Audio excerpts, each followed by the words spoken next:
Egypt's foreign affairs and irrigation ministers will be heading the delegation to the talks.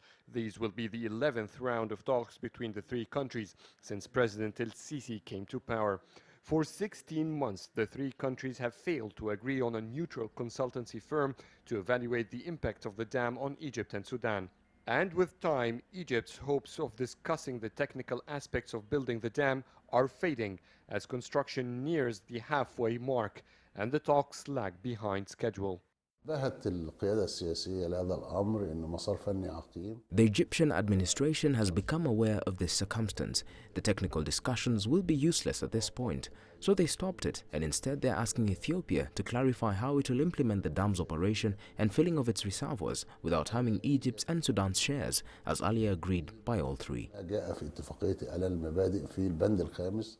President el-Sisi has approached this crisis as a reasonable partner for Ethiopia, highlighting Egypt's recognition for Ethiopia's right for development. He always stressed that it shouldn't affect Egypt's water share. A schedule on how the reservoirs will be filled up will be a focal point for the discussions. Ethiopia will continue its strategy, neither yes or no. It will neither comfort Egypt by accepting its demands, nor will it reject them. It will come up with the things that will only elongate the time of the talks. Egypt consumes 80 billion cubic meters annually. 55.5 billion of them come from the Nile. The rest come from groundwater and recycling sewers and irrigation water. If Egypt reaches the highest recorded efficiency in recycling in the world, Alam says it will produce 1.5 billion cubic meters more, while the shortage in the Nile's water after building the dam is expected to vary from 5 to 11 billion cubic meters. Analysts say that signals a catastrophic implications on the country. Any shortage in Egypt's share on the Nile's water will be a disaster on agriculture, on the groundwater system, the Nile tourism, the Nile transportation system, the environment, the fish breeding, and the generation of electricity from water dams. It's going to be another round of talks between Cairo, Khartoum, and Addis Ababa, and experts here in Egypt are not expecting any progress. Many are calling for the government to take more serious steps before it becomes too late. Adel Mahrouky, CCTV, Cairo. Let's now get more on this story and Egypt's views in regard to the dam. Adel Mahrouky is now joining me live from Cairo. Adel, it's the 11th time the talks are taking place, and Egypt has repeatedly expressed concerns about the operations of the dam. What is Egypt taking to the talks this time?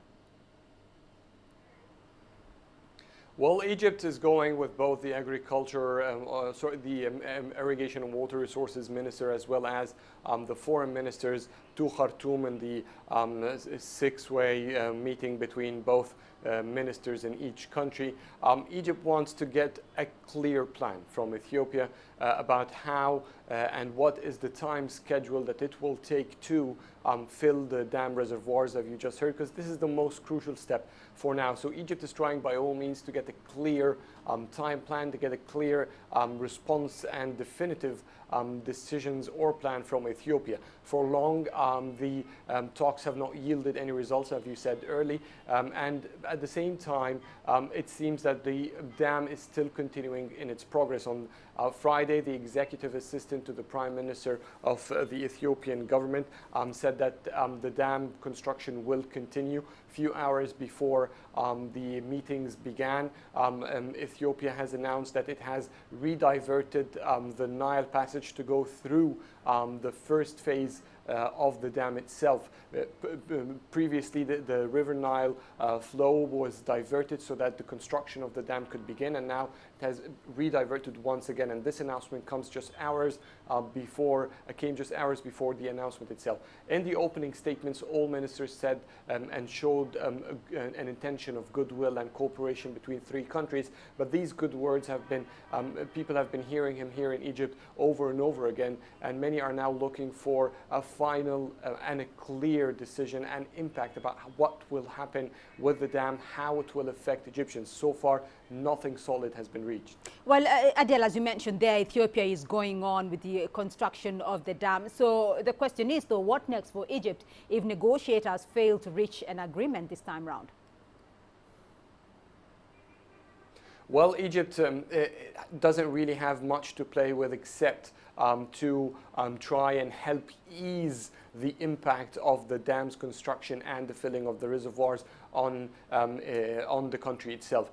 Technically, what will happen is that the capacity of the reservoirs of Ethiopia Dam is far bigger than Egypt's Nasser's Lake, which is the reservoir for the Egyptian High Dam at the south in Aswan city. So what could happen technically is that once Ethiopia starts filling its own reservoirs, Egypt will have to consume its capacity or its reserved water in Nasser's Lake, and gradually, because the dam itself, the Grand Renaissance Dam, has a bigger reservoir, this means that Egypt might have to empty the entire Nasser Lake so that it would cover up for that. And if that happens, it technically means that the Nasser water reserve has moved back to Ethiopia, and therefore Egypt has no longer control over the flow of the Nile in its land. And that's beside, of course, the cut in Egypt's share of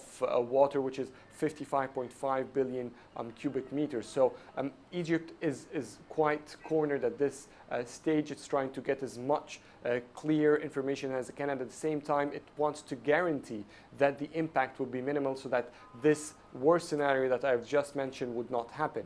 But how is Egypt pressing on that? Egypt is trying to be a good friend, a good partner to Ethiopia. It's trying to come over what has seemed to be an aggressive approach from former President Mohamed Morsi, who in a meeting publicized or aired on public television said that they could consider airstrikes, they could consider force. But President Abdel Fattah al-Sisi, the former defense minister, said that he doesn't want to use this force. He wants to be a partner for Ethiopia. How effective this approach will be will maybe be clear after this round of talks. All right, Adel Mahrouky with that update for us in Cairo.